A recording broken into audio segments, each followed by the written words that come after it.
A developing story in New York State. Chaos in the state's prisons. The National Guard called in as corrections officers walked off the job. Yeah, this triggering an uprising among inmates. All symptoms of a problem seen across the country.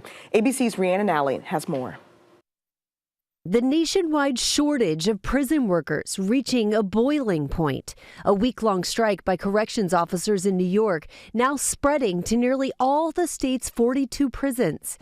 We're doing it for the future. It's not safe for anyone, so we don't care. And inmates apparently taking advantage. Hundreds taking over the dorms at one facility for hours.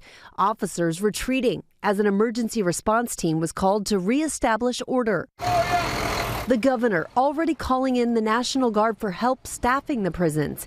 The striking officers are protesting forced overtime and want changes to a law that restricts punishments for inmates. Prison staffing shortages have worsened across the country since the pandemic. The Bureau of Prison staffing shortfall was estimated around 40% last year. Shortfalls at some prisons in Georgia estimated around 70% and around 50% in Oklahoma.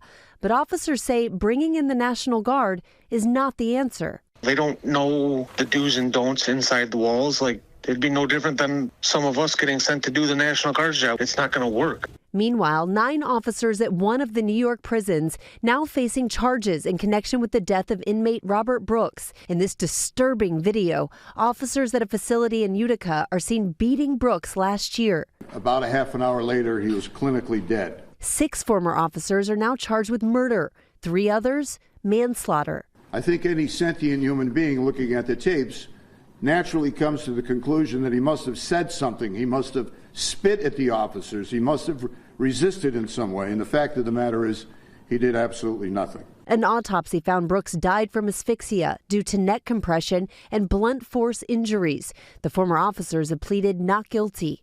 Rhiannon Ally, ABC News, New York.